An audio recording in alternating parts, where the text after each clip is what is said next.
ಸಲೀಮ, ನಾನು Bengaluru East president ಮತ್ತು state coordinator.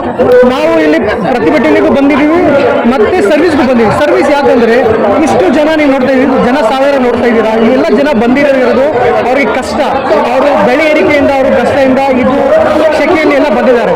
ಅದಕ್ಕೆ ಆ್ಯಸ್ ಡಾಕ್ಟರ್ಸ್ ನಾವಿಲ್ಲಿ ಅವ್ರಿಗೆ ಸರ್ವಿಸ್ ಕೊಡ್ತಾ ಇದ್ದೀವಿ. BP ಚೆಕಪ್, ಶುಗರ್ ಚೆಕಪ್, ಅವ್ರಿಗೇನೋ ಕಾಯಿಲೆ ಇದ್ದರೆ ಫ್ರೀ ಮೆಡಿಸಿನ್ ಕೊಡ್ತಾ ಇದ್ದೀವಿ. ನಾವು ಈ ಪ್ರತಿಭಟನೆ ಜೊತೆ ನಾವು ಇವ್ರಿಗೆ ಎಲ್ಲ ಸರ್ವಿಸ್ ಮಾಡ್ತಾ ಇದ್ದೀವಿ. ಇಲ್ಲಿ ಎಮರ್ಜೆನ್ಸಿ ನೋಡ್ತಾ ಇದ್ದೀವಿ. ಸೊ ಎಲ್ಲ ಎಮರ್ಜೆನ್ಸಿ ನಾವು ಕವರ್ ಮಾಡ್ತೀವಿ ಇಲ್ಲಿ.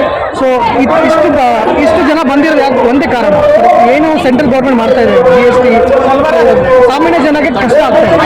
ಇಷ್ಟೆಲ್ಲ ನೋಡಿಕೊಂಡು ಎಲ್ಲ ಜನ ಬಂದಿದ್ದಾರೆ. ಅದಕ್ಕೆ ನಮ್ಮ ಕಡೆಯಿಂದ ಒಂದು ಸಹಾಯಕ್ಕೆ ಒಂದು ಸರ್ವಿಸ್ ಮಾಡ್ತಾ ಇದ್ದೀವಿ. ಸರ್, ಬೆಲೆ ಏರಿಕೆ ಬಗ್ಗೆ ಏನು ಹೇಳಕ್ಕೆ ಇಷ್ಟಪಡ್ತೀವಿ? ಬೆಳೆ ಏರಿಕೆ as A doctor also, doctor ಆಗಿದ್ರು ನಮಗೂ ಅದು ಬೆಳೆ ಏರಿಕೆ ನಮ್ಗೆ ಪರಿಸ್ಥಿತಿ ಪಿಂಚ್ ಆಗ್ತಾ ಇದೆ. ಎಲ್ಲ ಕಮೋಡಿಟಿ ಜಾಸ್ತಿ ಆಗ್ತಿದೆ. ಮಿಡಲ್ ಕ್ಲಾಸ್ ಕಷ್ಟ ಆಗ್ತಾ ಇದೆ. To buy a car today, to buy a house, it's very difficult, especially in city like Bangalore also. So ಅದಕ್ಕೋಸ್ಕರ ನಾವು ಪ್ರತಿಭಟನೆಗೆ ಸಂದೇಶ ಮಾಡ್ತೀವಿ. ಆಫೀಸಲ್ಲಿಂದ ಹೇಳ್ತಾ ಇದ್ದೀವಿ, ಇದು ಬೆಳೆ ಏರಿಕೆ ಅನ್ನೋದು ಜಾಸ್ತಿ ಆಗ್ತಾ ಇದೆ. ಕಾಮನ್ ಮ್ಯಾನ್ಗೆ ಎಷ್ಟು ದುಡಿತಾರೋ ಅವ್ರು ಖರ್ಚು ಮಾಡೋದಕ್ಕೆ ಇನ್ನೂ 10 ಪಟ್ಟಿಗೆ ಆಗುತ್ತೆ. ಅದಕ್ಕೆ ಇದನ್ನು ನಾವು ಖಂಡಿಸುತ್ತೀವಿ. ಸೊ ಬೆಲೆ ಏರಿಕೆನ ನೋಡಿಕೊಂಡು ಮಾಡಬೇಕು, ಮತ್ತು ಎಲ್ಲ ಜನದ್ದು ಎಷ್ಟು ಏನು ಇಶ್ಯೂಸ್ ಇದೆ ಅದೆಲ್ಲ ನೋಡಿಕೊಂಡು ಮಾಡಬೇಕು. BJಪಿಯವರು ಆಪೋಸಿಟ್ ಬೆಲೆ ಏರಿಕೆ ಮಾಡ್ತಿದ್ದಾರೆ ಅಂತ ಪ್ರತಿಭಟನೆ ಮಾಡ್ತಾರೆ. ಇದಕ್ಕೆ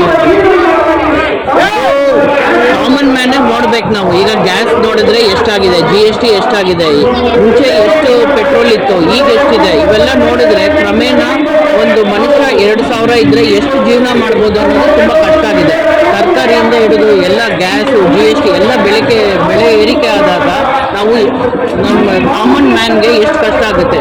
ಸರ್ವಿಸಸ್ ಇಲ್ಲ, ಗೌರ್ಮೆಂಟಿಂದ ಏನು ಅವರು ಸಪೋರ್ಟ್ ಮಾಡಬೇಕು ಅದನ್ನು ಮಾಡಿ ನಮಗೆ ಜನಕ್ಕೆ ಬೆನಿಫಿಟ್ ಆದಂಗೆ ಮಾಡಬೇಕಾಗುತ್ತೆ.